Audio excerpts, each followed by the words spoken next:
Hey guys, welcome to your favorite sports YouTube channel. This is the Heated Waves podcast. I am your boy T-Ball, as always, here with my good co-host, Mr. Brad. What's going on, guys? And today is a different episode. We got a little guest upon us here today, and he's probably the biggest Chiefs fan that we know. Longtime friend and friend of the show. We had to bring him on. So welcome, Brandman or Brandon. What's up, guys? Not much, man. Let's talk the Chiefs. Let's talk NFL. We obviously know that they won the Super Bowl last year, beat those San Francisco 49ers for my Packers. Thank you. Thanks for doing that. Yeah, thanks for getting that redemption for us. Because we couldn't simply get it done both times playing them this year. But I think the big-time question is, everybody wants to know is, will the Chiefs make it back to the Super Bowl this year? I don't see a reason why they can't. I mean, we were talking just before this started. They're bringing back 20 of 22 starters. The two people that they let go, which, I'm not gonna lie, I don't have their names right now, but they weren't that important, obviously. So I think with what they have, they can easily make a good run. I think their defense is much improved. Now, you can argue that towards the end of the season, when the defense did turn around, they really didn't play really too many high-powered offenses. But I still think they're one-dimensional.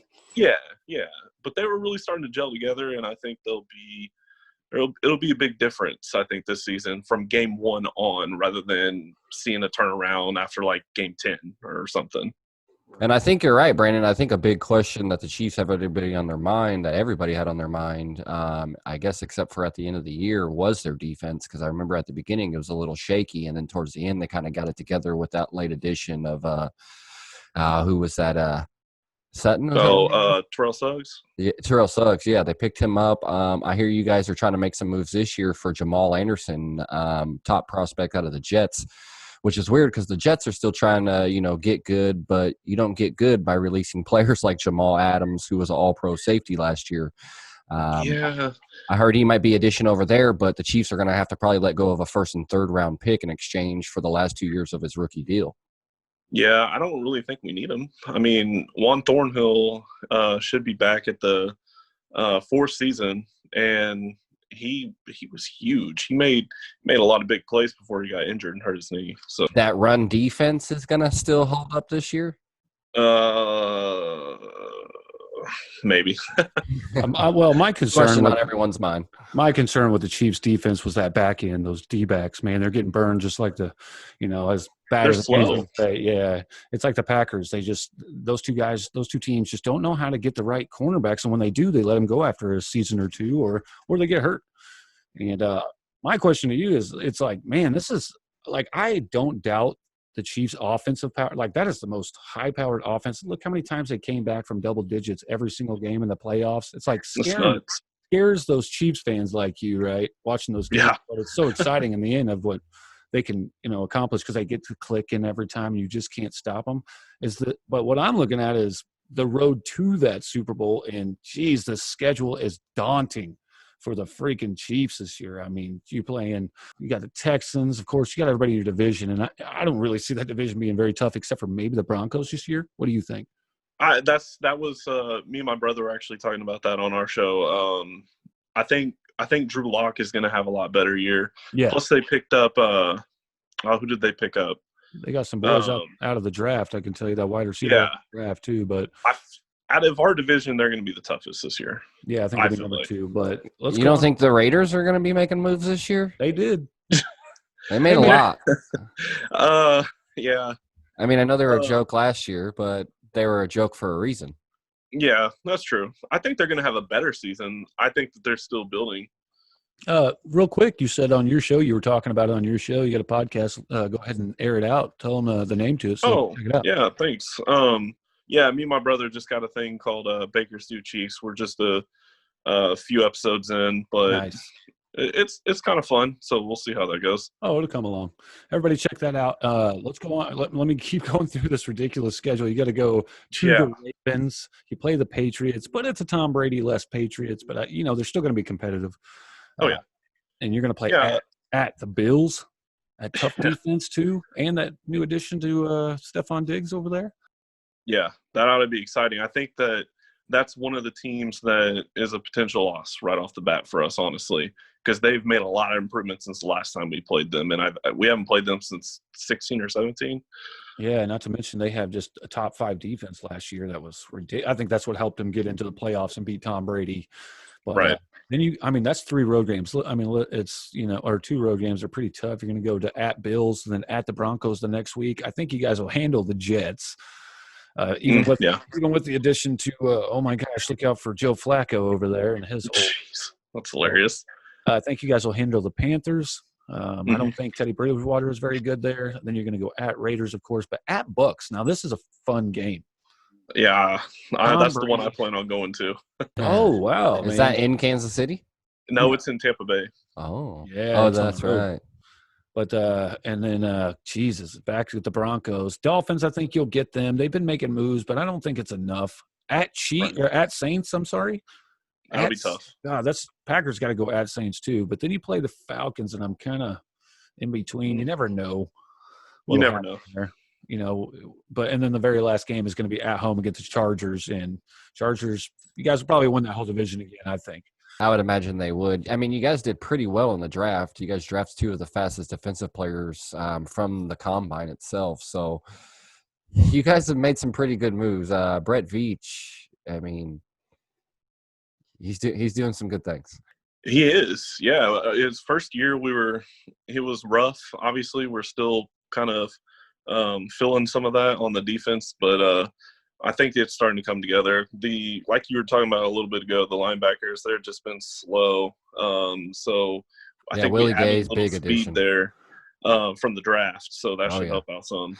Yeah, Willie Gay out of Mississippi State, he ran like a 4.4 as a linebacker. I mean, that's ridiculous. That's blistering speed. And with the league being such a fast league now, I think the addition of these – not only guys both being on the defensive side of the ball, but them coming out of, great conferences and then being able to be quick and definitely add some because that's what I feel like you guys need most on the defensive side of the ball is speed and somebody, in the coverage. middle over the linebacker spots or right. Defensive end type guys. But yeah, I mean, I'm pretty impressed by what the Chiefs are doing this year. Since they were 12-4 last year, what do you think the record's going to be this year? Do you think they can win more or they're going to win less because of the talent that they got to go against and, a few guys that they lost here and there, but picked up some good guys? Mm-hmm. So, honestly, I think probably either the same or if not a game or 2 more. I just feel like we improved more. Like I said, our defense probably still is not the best, obviously, but I think out the gate from game 1, you're going to see a huge difference. And we added more on offense with we got a new running back, that Clyde Hare from LSU. Best guy out of the draft, I think. Best running back. I think so too. And we needed a running back bad because Darrell Williams, he showed up in big moments. Like in the playoffs, he had some big moments, but season long we did not have a running back at all. If you guys could, like you had before with Hunt, that offense was perfectly balanced with that. It was. Oh my goodness! It just helps Patrick Mahomes be even more successful in what he does, and that offense is unpredictable. Plus, one of the most underrated coaches in my eyes is Andy Reid. That guy's a genius, man. He just hasn't had either one side of the ball, either offensively or defensive, wherever he's went. But I think he's found his quarterback. He's found his team. Now, the scary part is at the end of the season, you guys got to find a way to pay Patrick Mahomes and keep him around. And I don't know. In my opinion, I think he's smart enough not to take a bunch of money. But you sign him to a huge, huge contract, and then that eliminates you from really signing anybody back? Or do you think he'll take a lesser contract to keep this championship team, especially if they make a big playoff run? Yeah, I think he wants to stay in Kansas City. I think that he likes what he's got. He started a dynasty that could be a dynasty. Right. I agree. And I think what's going to happen is you're going to see more money over time. The salary cap goes up every year too, so. Right. So I think he's going to have more of a he's going to have a longer contract where he's probably going to make more over time is what I'm thinking. Instead of a huge, amounts up front the first 2-3 years like they kind of do everybody else. Right. I don't see him taking like a 2-year massive deal. I think it's going to be maybe like a 5-year deal or something like that. It's one of those situations, if you know you're going to win every year, why take a bunch of money if the kudos you're going to get at the end of the year are going to supplement what you could have made throughout the year, and you get to keep all this talent around you? Right. I think that's what's important is keeping that talent around because, I think he's the best quarterback in the league right now. Oh, hands down. But are you guys keeping – I'm sorry, and are you guys keeping Sammy Watkins this year? Yeah, so he restructured to stay another season. He's taking less money. Good. And Frank Clark, he even cut some off his contract so he could so we could get under cap. See, this is what I'm talking about. This is what you can appreciate about guys who not only can recognize, yeah, I'm going to win a chip, I can still make some good money, but I'm willing to let go of some of the things to better the organization, to better the team, and ensure my Super Bowl ring fits my finger. What we were saying with keeping all the weapons around him, honestly, I don't know if it matters because you saw in his first season, his numbers with Demarcus Robinson. Who's Demarcus Robinson? At the time, who's he? And he was able to make him into not a top receiver, but a good receiver, a damn good receiver, nonetheless. Yeah. So it almost doesn't matter who he's got with him. I think as long as he's got the talent to be able to find guys and do what he needs to do. I think the craziest thing about all this, and I'll let you hit on it, Trav. I seen you trying to come in there, but I interrupted you. Sorry, man. I think the crazy thing people forget is the fact that the Chiefs could have went back to back championship or title games, and they got cheated by Tom Brady on that game. Freaking D Ford. Yeah, and that ridiculous call and the interception at the end. Like, they could be back-to-back champions, and then coming back again, like this year, I'm saying for the third time in a row, they could have a chance of three-peating, and not many teams have done that ever. And I wish we would have seen that, but I really do have a strong feeling that the Chiefs are going to be right back there in that, at least the AFC Championship, probably just Ravens or somebody. But if you have to pick somebody right now, who do you think on the NFC side would be facing the Chiefs if they come back to the Super Bowl this year in 2020? So, honestly, what I want is Tampa Bay. I want Brady versus Mahomes, and I want Mahomes to beat Brady. So the Chiefs, I feel like they're going to go 11-5. There's a few teams that I think they could lose to, and that's going to be the Ravens. I think Lamar Jackson with another year, it's going to be a close game, but I think they're – and here's why I say they'll lose in the regular season against them, because they'll rematch later in the playoffs and end up beating the Ravens, I think, to head back to the AFC Championship or the Super Bowl. And, of course, the Saints. I just think the Saints are so tough, and they just added another over there. But Saints are tough. Bills are tough. I think Tampa will be tough. I'm curious to see how Gronk's going to be. I honestly don't think he's going to be going to pull another Jason Witten and have like 400 yards. Right. I think something very terrible. Yeah. I think I think he'll have 700-800 yards if they start clicking. But it's hard to. It just depends on. Yeah, I mean, it just depends on how truly healthy he is and how he's going to be on the field after not being on the field for a year.